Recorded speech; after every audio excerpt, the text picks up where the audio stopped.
ఉండి ఉంటే మరి కొంచెం బాగుండేదేమో. ఎందుకంటే ఇది వారికి ఇటువంటి ఫోటో వారికి ఎంతో ఆనందాన్ని కలిగించే అంశం. మరి వారేదో బాధపడుతున్నట్టుగా ఇది చూపెడతాం. అసలు నిజంగా చెప్పాలి అంటే ఇది జగనన్న వేయటం కాకుండా ప్రతిపక్షాలు ఇదే పోస్టర్ని ఇంకా విరివిగా ప్రింట్ చేసి వేస్తే వారి విజయం మరింత దిగ్విజయం అవుతుందేమో అని నాకు అనిపిస్తుంది. ఎందుకంటే ప్రజలు హర్షించరు, ఇలాంటి ప్రజలు హర్షించరు. కానీ ఆలోచన అద్భుతం. ఇక ఆయన అలాగే ముందుకెళ్ళాలని. కానీ నిన్న నాకు ఇది చూసి ఎంతో ఆనందం అనిపించినప్పటికీ కొందరి మాటలో ముఖ్యమంత్రి గారిని అలా మాట్లాడటం, వారు భక్తి పారవశ్యంలో అన్నప్పటికీ మరి చాలా బాధ అనిపించిన మాటలు కొన్ని ఉన్నాయి. ఎందుకంటే మరి ఒక మహాకవి కూడా, ఎన్నో సినిమాల రచయిత కూడా అంటే పెళ్ళు బుద్ధిన ఉత్సాహంతో వారు ఏమన్నారంటే రాబోయే రోజుల్లో చరిత్ర ఉన్నంత వరకు, కాలం ఉన్నంత వరకు జయంతులు వర్ధంతులు జరుగుతూనే ఉంటాయి. మా చెల్లి పెళ్లి జరగాలి మళ్ళీ మళ్ళీ అన్నట్టుగా ఈ జయంతులు వర్ధంతులు జరుగుతూనే ఉంటాయని చెప్పి జనరల్గా సంతాప సభలో మాట్లాడవలసిన మాటలో పుట్టినరోజుకి మాట్లాడటం అనేది, అందులోనూ ఆయన అంతగా ప్రేమించే కృష్ణ ఆయన అలా మాట్లాడటం. ఆయన కూడా ఏదో కార్పొరేషన్ చైర్మన్. అవును, సినిమా కార్పొరేషన్ చైర్మన్. వాళ్ళు అలా మాట్లాడటం నిజంగా నాకు చాలా బాధ అనిపించింది.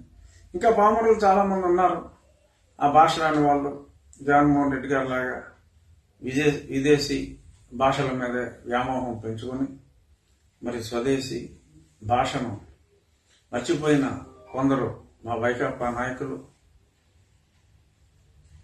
జయంతి సందర్భంగా జోహార్లు అన్నారు.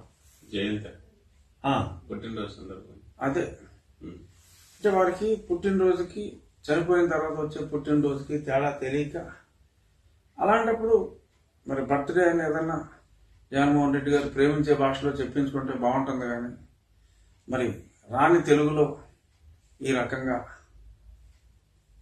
జయంతి సందర్భంగా నా జోహార్లు అని చెప్పి అనంతపురంలో ఒక మహిళామూర్తి, అలాగే కొంతమంది ఈ గుంటూరు సైడ్ నాయకులు కూడా జయంతి శుభాకాంక్షలు విజయవంతంగా తెలియజేసిన విధానం డెఫినెట్గా నాకైతే కలుక్కు అనిపించింది. ఎందుకంటే ఏదో వ్యక్తిగతంగా అభిప్రాయ భేదాలు అంటే ఆయన జనాకర్షణ ఆర్ జనాలకు మేలు చేస్తాం అనుకున్నది మరి ఎంతో మందికి రాష్ట్రానికి అన్యాయం జరుగుతుందని నేను ఫీల్ అయ్యి కొన్ని మాటలు ఆయనకి చెప్పుండొచ్చు.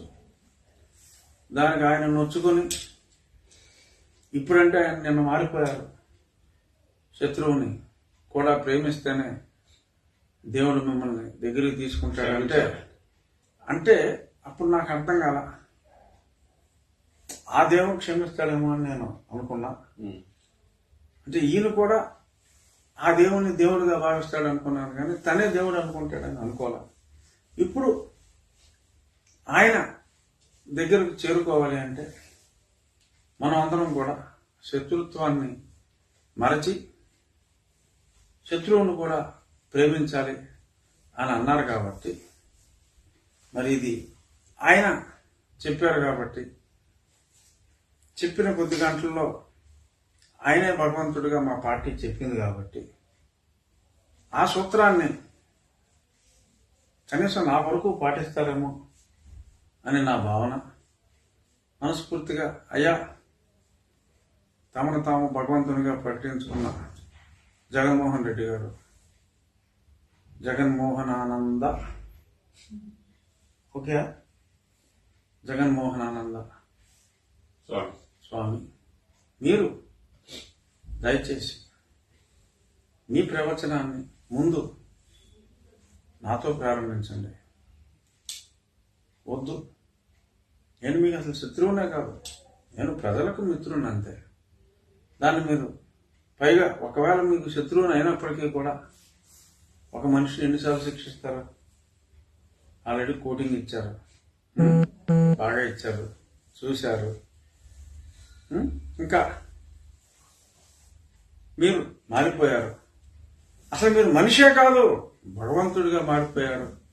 సో కాబట్టి ఇంకా మీరు మామూలు మనుషులు, జగన్మోహన్ రెడ్డి లాంటి మామూలు మనుషులు, రఘురామకృష్ణరాజు లాంటి మామూలు మనుషులు, ఆ ఈనాడు రామోజీరావును, లేకపోతే ఆ ఆంధ్రజ్యోతి రాధాకృష్ణను, ఆ పవన్ కళ్యాణ్, ఇలాంటి సాధారణ మానవుల గురించి మీరు ఇంకా మాట్లాడటం మానేసి మొన్న ఏదైతే చెప్పారో ఆ శాంతి వచనాలకి కట్టుబడి చేతల ద్వారా కూడా ఉండాలని నిజంగా నేనేమి జోక్గా చెప్పట్లా, మనస్ఫూర్తిగా కోరుకుంటున్నా.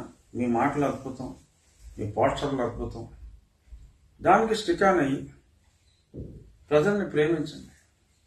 ఎవరైనా తెలియక వేరే వాళ్ళ పోస్టర్లు వేస్తే శిక్షించకండి, ప్రేమతో వదిలేయండి. నేనేదో ఊరు వస్తున్నానని చెప్పి ఎవరో పెద్ద ఫ్లెక్సీ కడితే అరగంట పోలీసులు చేశారట. ఎందుకు స్వామి అలా? మీ పోలీసులకు కూడా ఒక వీడియో సందేశాన్ని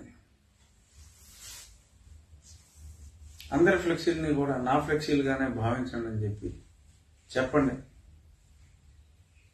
ఇలా మీకు ఇష్టం లేని వాళ్ళ ఫ్లెక్సీలు ఎక్కడ వేస్తే ఆ పోలీసు వాళ్ళు మీకు తెలియకుండా తీసేస్తున్నారు.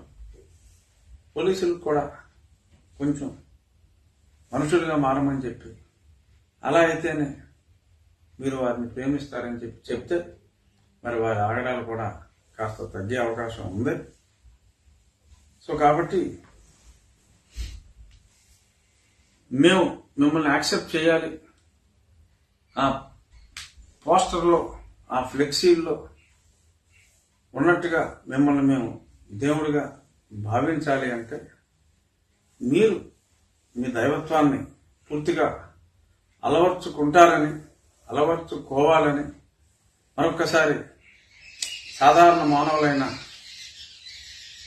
నాలాంటి వారిని, చంద్రబాబు నాయుడు గారి లాంటి వారిని రాగద్వేషాలకు అతీతంగా ప్రేమించమని కోరుకుంటూ ఇక